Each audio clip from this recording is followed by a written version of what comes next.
friends, today we are going to study about consumer behavior. In this topic, we are going to study the meaning of consumer perception.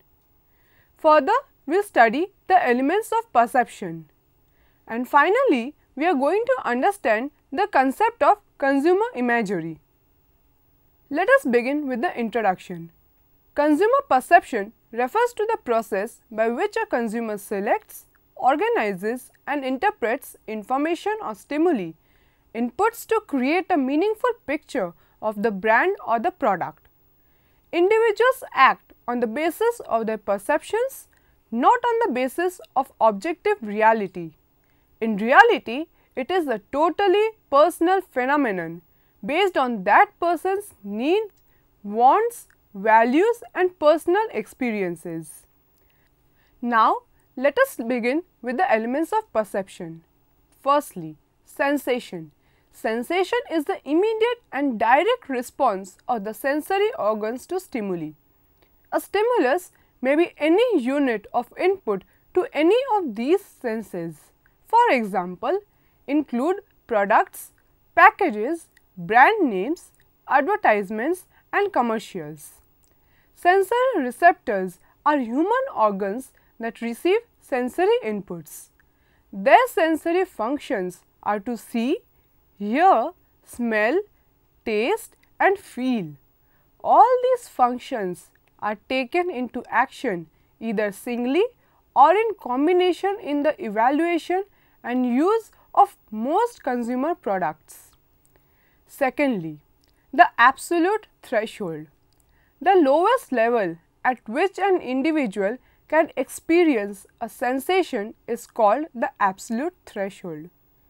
The point at which a person can detect a difference between something and nothing is that person's absolute threshold for that stimulus. Thirdly, the differential threshold. The minimal difference that can be detected between two similar stimuli is called the differential threshold. Fourthly, subliminal perception. People are motivated below their level of conscious awareness. People are also stimulated below their level of conscious awareness. Stimuli that are too weak or too brief to be consciously seen or heard may nevertheless be strong to be perceived by one or more receptor cells. This process is called subliminal perception because the stimulus is beneath the threshold, though obviously not below the absolute threshold of the receptors involved.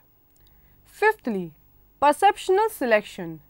Consumers subconsciously exercise a great deal of selectivity as to which aspects of the environment they perceive. An individual may look at some things, ignore others and turn away from still others. In reality, people perceive only a small fraction of the stimuli to which they were exposed. The stimuli getting selected depends on two major factors. Firstly, consumers' previous experience as it affects their expectations, and secondly, their motives at the time. Sixthly, perceptual organization. People do not experience a numerous stimuli. They select from the environment as separate and discrete sensations, rather they tend to organize them into groups and perceive them as unified wholes. Seventhly, perceptual interpretation. Stimuli are often highly ambiguous. Some stimuli are weak because of such factors as poor visibility, brief exposure, high noise level, etc. Even the stimuli that are strong tend to fluctuate dramatically because of such factors as different angles of viewing, varying distances and changing levels of illumination. Now, let us understand about consumer imagery. Consumers have a number of enduring perceptions or images that are particularly relevant to the study of consumer behavior. Products and brands have symbolic value for individuals who evaluate them on the basis of their consistency with their personal pictures of themselves. Consumers formulate images of the marketing stimuli that they are faced with. This is referred to as imagery. The perceived images that get formed may relate to the product or service offerings and the marketing mix. Firstly, product and service offering and imagery. The product and its image has an important bearing in today's era when the market is competitive and not much differences exist within the brands. While making purchase decisions, consumers are faced with numerous alternatives and purchase decision is often made on the basis of the image that the product or service offering or the brand holds. Through positioning, the marketer creates an image of the product or service offering and or the brand in the mind of the consumer. This positioning may be on the points of parity, stressing how he is better than the competitor, or it may be on points of difference, stressing upon the unique selling position. The product or service offering may require a repositioning with change in the market like entry of competitor brands, changing customer preferences, etc., which is an expensive exercise both in terms of time and money. The marketer also creates an image and personality of the product in congruence with the self-image and the personality of the target segment.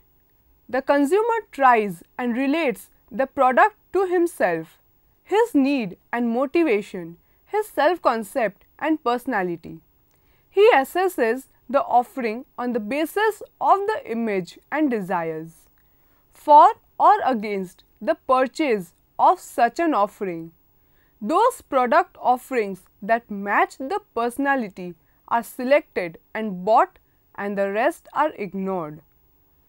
The purchase of such offerings help them preserve or enhance their self-images. Secondly, perceived price and imagery. The manner in which the marketer prices a product and creates an image also has an impact on consumer decision making. The manner in which a consumer perceives a product to be fair or unfair, or high priced, medium priced or low priced has an influence on his purchase intention, action as well as satisfaction or dissatisfaction. Price and the related issues are discussed as A. Fairness of price. Consumers consciously or subconsciously give a lot of importance to fairness of price. A consumer always compares the price that he pays for an offering to that which is paid by other. Differential pricing strategies used by marketers are looked upon other customers as unfair practices. Perceived fairness of price leads to customer contentment and subsequent satisfaction. Any kind of unfairness leads to discontinuation of the brand usage and the switch over to other brands. B. Reference price. Perception of price has high, medium or low. The reference price is defined as base price that a consumer uses to compare against another price. These may be internal or external. Internal reference prices are prices that are internal to the consumer, stored in his memory and retrieved from the memory bank when required. For example, a lady bought rice in July at the rate of Rs 45 per kg. When she goes to buy it again after few days, the shopkeeper asks her for rupees 52 per kg. Her immediate reaction would be to comment that rice has become expensive, and this comment would be from her memory bank and would be referred to as the internal reference price. External reference prices are used by the advisor who communicates with the customer by mentioning that the product is sold elsewhere at a much higher price than what it is being by this product brand. This communication is persuasive in nature to influence the consumer that the offer is a good buy, that the deal is a good one. Prices are also perceived as high, medium and low. When we see in the terms of internal and external as well as high, medium or low, price is defined as plausible high, plausible low and implausible high. When prices fall well within the range of market prices, they are referred to as plausibly low. When prices are such that they are near the outer limits of the range but within reasonable limits within believability, they are referred to as plausibly high. And when prices are such that they lie much above the realm of reasonableness and the consumer's perceived range of acceptability, they are referred to as implausibly high. As long as the marketer's advertised price falls within a consumer's acceptable range, that is, it is plausibly low or plausibly high, it would be assimilated, else it would be contrasted and negated and would not qualify as a reference point. Friends, now let us look at point C. Various kinds of slogans in various formats can be used by a marketer to his or her advantage. 20% off at store ABC, sold elsewhere at ₹500. Such slogans tend to communicate value to the customer through perceptions of increased savings and low price. The customer then decides to patronize store ABC. The wording and the semantics used to denote price or any information related to prices can also affect a consumer's perception about price. Objective price claims are indicative of a single discount, generally for a specific product or service offering. Tensile price claims are spread over across a range. Such claims are generally spread over a wide assortment or even across a store. They have a greater impact on the consumer mind than objective price claims and help build store traffic and subsequently larger sales and revenue. Now, our next point, that is point D, is discount levels.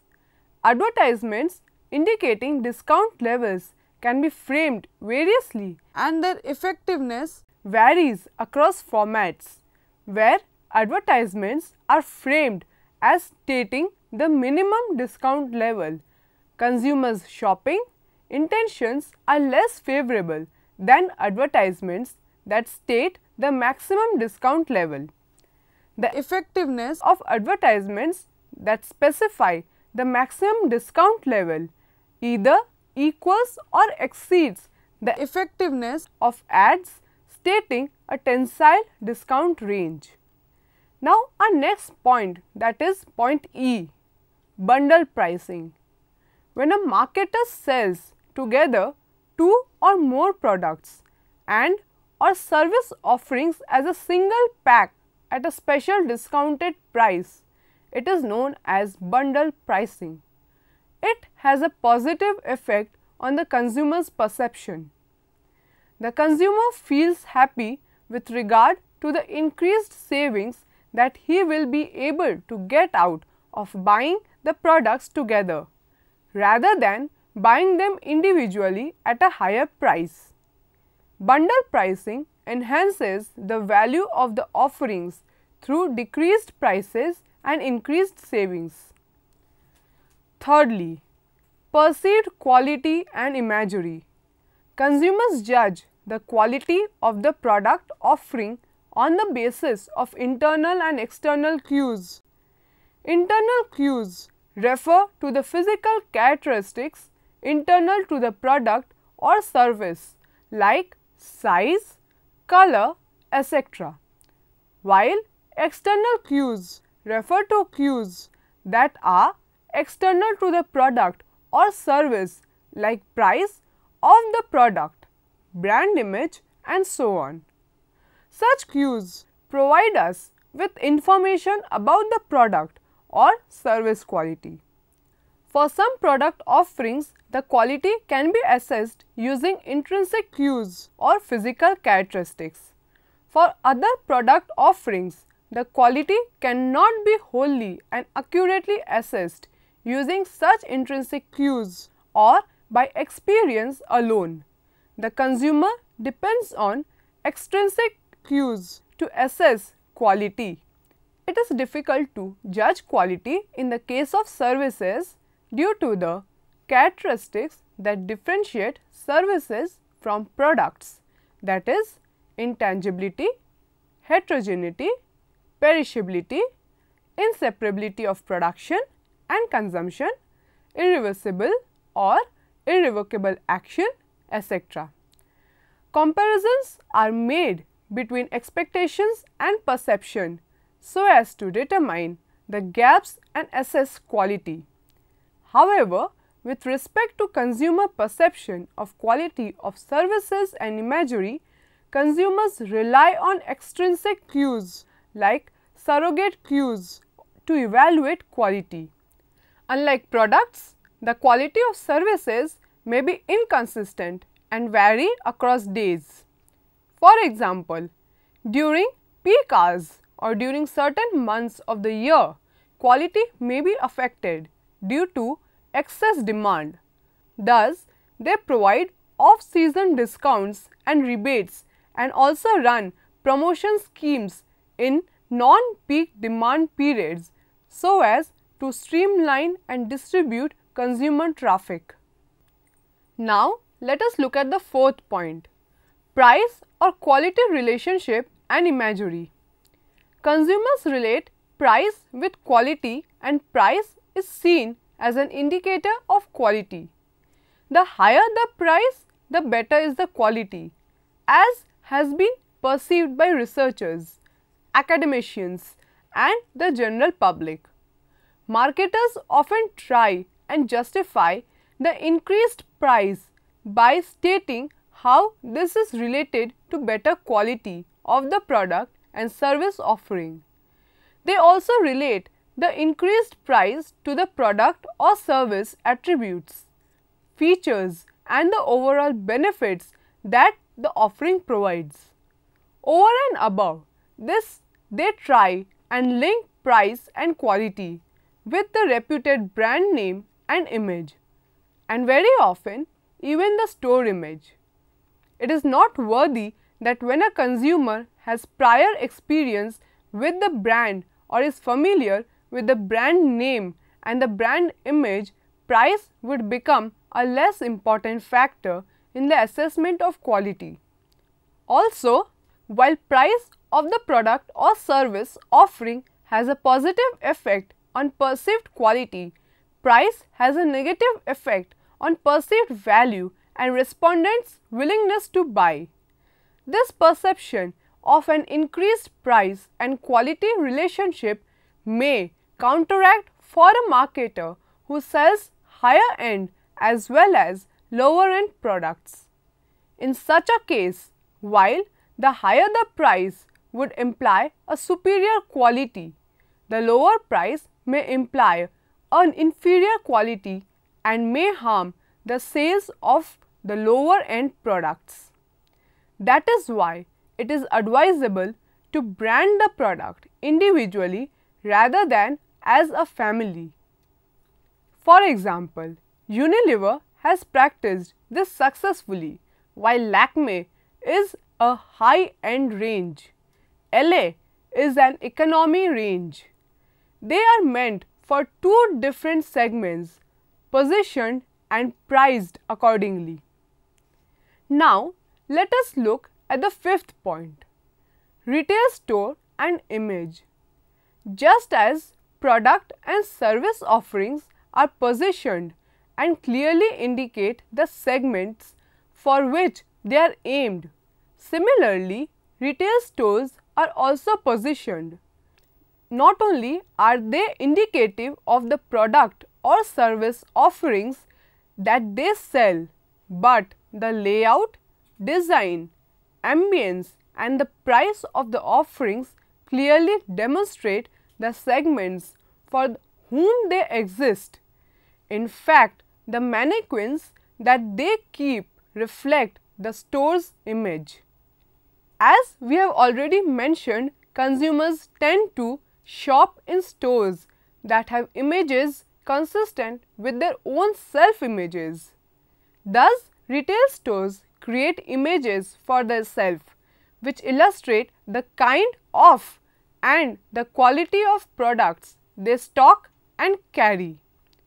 They also position themselves in a manner that is indicative to the consumers if they should shop there or elsewhere. Now, let us look at the points of retail store and image. Point number A, layout and ambience. The layout, design and ambience of the retail store reflects the kind of product lines it carries. The store could be a specialty store catering to clothing and apparel, or a departmental store catering to edibles, clothing and even durables. The design and ambience would vary considerably across the two kinds of stores. Compared to layout, ambience has a greater impact on consumer perception. The next point, that is the B point, is labeling. Retail stores undergo this exercise to create an identity for themselves. The effect of the store image translates to the products as well and vice versa. Consumers relate the well-known retail name with the assortment that it carries. They perceive high quality and value in goods that bears a well-known retail name. Retail stores go in for putting their own labels on creations of others. The third point that we have, point C, is pricing. The retail store and its image is greatly impacted by the price of the offerings and the discount that it offers. Specialty and super specialty stores price their offerings high and offer hardly any discounts, except during festive seasons or sales. On the other hand, department stores and general stores offer discounts. Such stores could offer a small discount on a large number of items or larger discounts on a smaller number of products. While the former provides frequency of price advantage, the latter provides magnitude of price advantage. Stores that offer a small discount on a large number of items are perceived to be having lower prices overall than stores that offer large discounts on a smaller number of products. Now, point 6 is manufacturer name and image.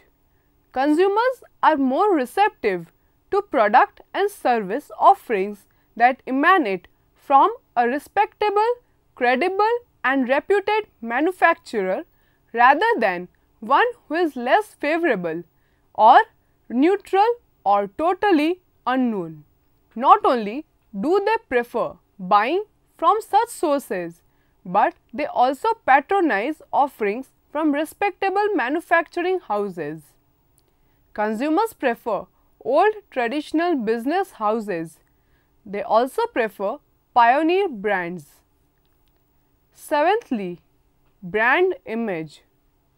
Consumers tend to form images of a brand. Brand image is defined as the manner in which the consumers form perception about a brand. It denotes the set of associations related to the brand that the consumer retains in his memory. Marketers aim at creating and maintaining a positive image about their brands. Such an image gets created by product features, attributes, quality as well as the satisfaction. The marketer also goes in for advertising and other promotional activities for creation of a brand image. The cumulative effect of a positive image results in a broad recall and brand loyalty. However, if dissatisfied with the offering, the marketer could face a negative brand image. While marketers often go in for price promotions like discounts, rebates, etc., they should be careful. Frequent adoption of such schemes could harm the premium or value image created by the brand and develop a discount image instead. It is noteworthy that with time, as they receive more information, consumers could modify or completely change their perceptions about a brand. So friends, let us summarize today's session. In today's session, we have learnt about consumer perception, which refers to the process by which a customer selects, organizes and interprets information or stimuli inputs to create a meaningful picture of the brand or the product. Secondly, sensation, which is the immediate and direct response of the sensory organs to stimuli. Thirdly, the absolute threshold, which is the lowest level at which an individual can experience a sensation. Fourthly, the differential threshold, which is the minimal difference that can be detected between two similar stimuli. Fifthly, consumer imagery, in which consumers have a number of enduring perceptions or images that are particularly relevant to the study of consumer behavior. Products and brands have symbolic value for individuals who evaluate them on the basis of their consistency with their personal pictures of themselves. Thank you.